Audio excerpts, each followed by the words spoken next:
Isang magandang umaga sa inyo mga kaibigan at mga kapatid. Tuloy po tayo sa pag-aaral natin sa nangyayari ngayon sa uh, Christianity. Okay? Being infiltrated by this so-called Calvinist. Okay? Reform theology.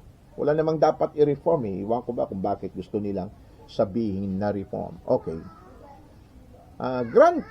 We may allow mga kapatid sa Panginoon that men are depraved. Totoo naman eh, we are all sinners. There is nothing good in men. The Bible says, all our righteousness is as filthy rags. But to say, ngunit nasabihin ng isang so-called Bible teacher na ang tao ay walang free will, that is unscriptural. Hindi po yan totoo mga kaibigan at mga kapatid sa Panginoon. That is unscriptural. Okay? Totoo tayo po'y nagkasala. We are all sinners.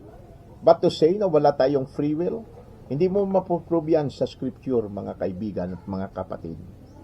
Now, Ephesians chapter 4, basahin natin dito sa libro ng Ephesians chapter 4, at ayon po dito sa verse 1, ito po ang pagkasabi sa Ephesians chapter 4, verse 1 to 4. I therefore, the prisoner of the Lord, beseech you that you walk worthy of the vocation wherein you are called, with all lowliness and meekness, with long suffering, forbearing one another in love, endeavoring to keep the unity of the Spirit in the bond of peace. There is one body and one Spirit, even as you are called in one hope of your calling.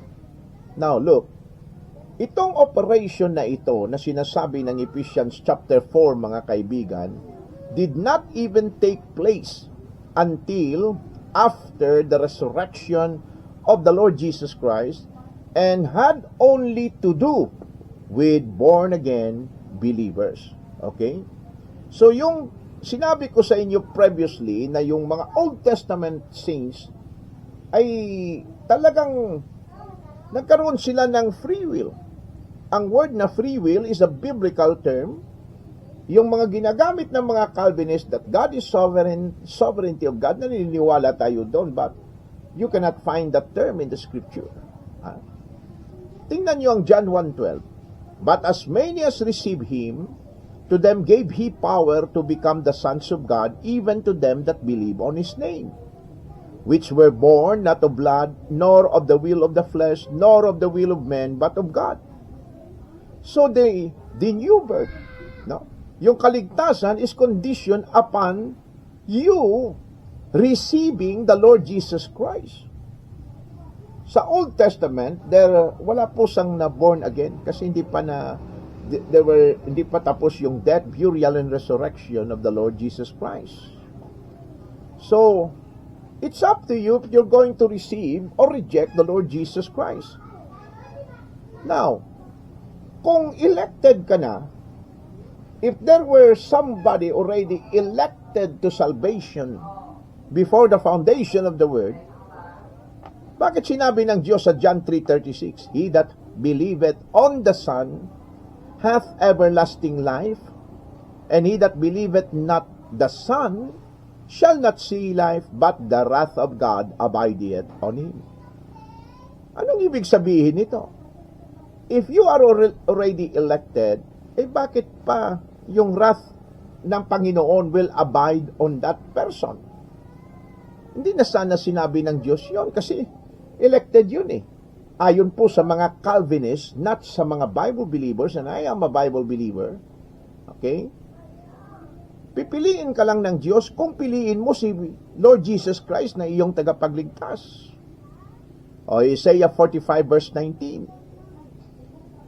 Sabi niya, I have not spoken in secret, in a dark place of the earth.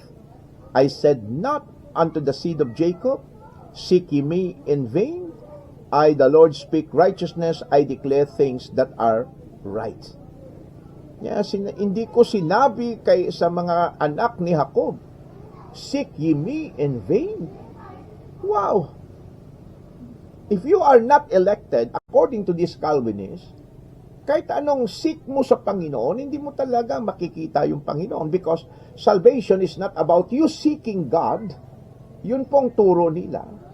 It's not about your desire to be saved, but it is because before the foundation of the world, pinili ka ng Diyos para maligtas.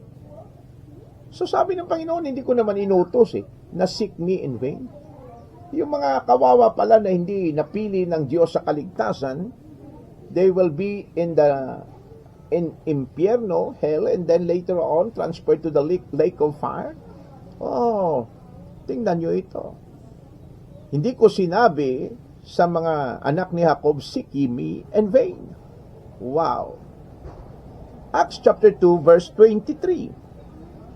Acts 2:23, sabi ng Bible, him being delivered by the determined counsel and foreknowledge of God, you have taken, and by wicked hands have crucified and slain. Yeah, by your wicked hands, you crucified the Messiah, you crucified the Lord Jesus Christ, at pinatay ninyo. May I ask then, if I am a Calvinist, why is that so? Why are they responsible? Siyempre, kung yun po'y predetermined ng Diyos, Diyos mismo, ang naggawa ng paraan upang ang Panginoong Jesucristo by the wicked hands have crucified and slain. Ba't mo papagalitan itong mga taong ito? Why should they take responsibility na hindi naman pala na plano ng Diyos na maligtas sila o kaya pwede silang magbago? Yun po ang nakakalungkot, mga kapatid. Kaya po itong doktrina ng Calvinism, ingatan ninyo yan, sisirain yan yung fellowship ninyo at saka yung church ninyo. Yung pastor ninyo will be poisoned by that damnable heresies. Kawawa naman, mga kapatid. Acts chapter 4 verse 10. Be it known unto you all and to all the people of Israel that by the name of Jesus Christ of Nazareth, whom ye crucified, whom God raised from the dead, even by him that this man stand here before you whole. No, notice nyo yung responsibility? Kasalanan nyo to, sabi ng Diyos.